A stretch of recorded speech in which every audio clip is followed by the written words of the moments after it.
আমি সুজাতা চলে আসলাম আবার একটা ব্লগ ভিডিও নিয়ে। আগের দিন গিয়েছিলাম লাবণীদের বাড়ি। আমরা গিয়েছিলাম কালকে বান্ধবীর বাড়ি, তো মেলা ছিল যেহেতু, আর আজকে আমাদের কাজ আছে দুটো ব্রাইড।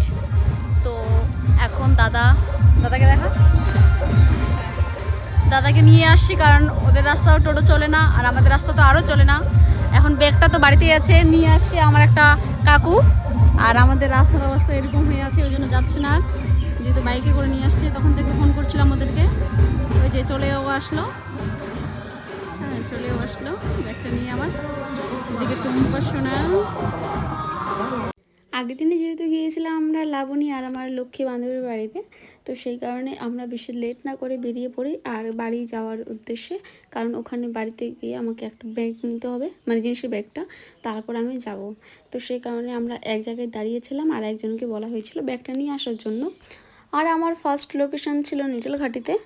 আর ব্রাইড আমাকে টাইম দিয়েছিল 2টা-3টার দিকে যেতে হবে ওখানে। আমিও বেশি দেরি করিনি আর সেই কারণে।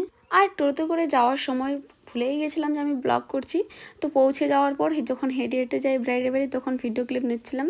আর রাস্তা থেকে অনেকটাই ভিতরে যেতে হচ্ছিল ব্রাইডের বাড়ি। আর আমার ওখানকার দুজন স্টুডেন্ট ছিল, তো তার মধ্যে একজনকে বলেছিলাম যে আসার জন্য, যেহেতু ওখানেই বাড়ি। তারপর আর কি শিখা টুম্পাকে ব্যাগটা ধরিয়ে দিয়ে আমি ভিডিও ক্লিপ নিচ্ছিলাম। অনেকক্ষণ ধরে আমরা বসেছিলাম, তারপর ব্রাইডকে পেয়ে যাই। আর ব্রাইড আমাদের এত মিষ্টি, কি বলবো, তোমরা দেখতেই পাচ্ছ। বলো সুস্মিতা, এরকম করতে চাও? আমি আমার মতো করে দেবো, চলো। আর ঘরের মধ্যে লাইটের পাওয়ারটা এতটা কম ছিল যে কি বলবো, আমার খুবই কাজ করতে অসুবিধা হচ্ছিল। সেই কারণে মোবাইলের লাইট জ্বালিয়ে কাজ করছিলাম। আর এদিকে আমার বেস মেকআপ কমপ্লিট হয়ে গেছিলো, তখন আমি কলকা করে নিয়েছিলাম। আর তোমরা যদি নিজেদের স্পেশাল দিনে আমার কাছে সাজতে চাও, অবশ্যই আমার সাথে কন্ট্যাক্ট করতে পারো। আমার কন্ট্যাক্ট নাম্বার 81169733। তো এবার বলো, আমার কাজের ব্লগগুলো দেখতে তোমাদের কেমন লাগে? কমেন্টে কিন্তু অবশ্যই জানাবে, তাহলে আমি আরও ব্লগ করার উৎসাহ পাবো। কলকা করে নেওয়ার পর হেয়ারস্টাইলটা করে নিয়েছিলাম। তো এই হচ্ছে সুস্মিতার ফাইনাল লুক। ওকে কেমন লাগছে জানাতে ভুলবে না সবাই। আর যারা আমাকে বুকিং করতে চাও, অবশ্যই ঝটপট করে বুকিং করে নাও। তো আমরা পরে ভিডিও ছবি ক্লিপ নিচ্ছিলাম, তারপর আমি সুস্মিতার কাছে শুনে নিই যে ওর কেমন লাগলো আমার কাছে সেজে। বল সুস্মিতা, কীরকম লাগলো? খুব ভালো লাগা, পছন্দ হয়েছে দেখতে? সুস্মিতার ফাইনাল লুক। চোখটা বন্ধ করে থাকো, স্মাইল। তো সুস্মিতার ফাইনাল লুক, ওকে কেমন লাগছে অবশ্যই জানাবো।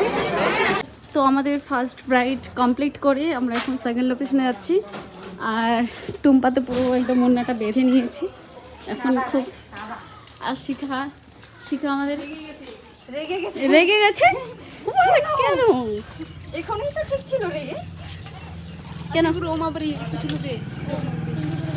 ওই কেন রেগে গেছে বল? এমনি মিথ্যা কথা।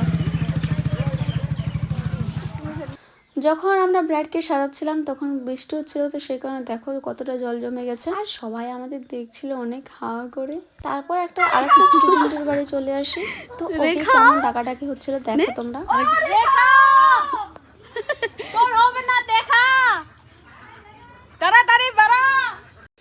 ওকেই ডাকছিলাম, ও হয়তো ঘরে ঢুকে ফ্যান চালিয়ে মোবাইল দেখছিল। যাই হোক, অনেক লেট হচ্ছিল বাইরে বেড়াতে। ওদের বাড়িতে একটু বসে মানে অনেক জোর করছিল যে আমাদের বাড়িতে আসবা, সেই কারণে গিয়েছিলাম আমরা।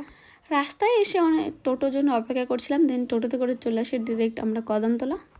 আর আমার সেকেন্ড লোকেশন ছিল কদমতলা থেকে একটু বেশি দূরেও হবে না, ধনাইতর বলে একটা জায়গা আছে, সেই জায়গায়। তো আমার এই হচ্ছে ব্রাইড পূজা। একবারে আমি ফাইনাল লুক নিয়েছিলাম। তো পূজাকে কেমন লাগছে অবশ্যই জানাবে। আর তোমরা হয়তো ভাবছো যে ওর মাথায় সিঁদুর কেন, কারণ ও অনেক দিনই চলে আসছিলো বড় বাড়ি। বলো পূজা, কেমন লাগলো সেজে?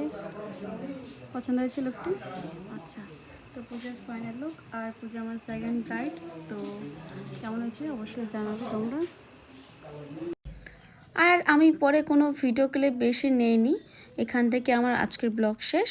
তো তোমাদের কেমন লাগলো অবশ্যই জানাতে ভুলবে না। টাটা।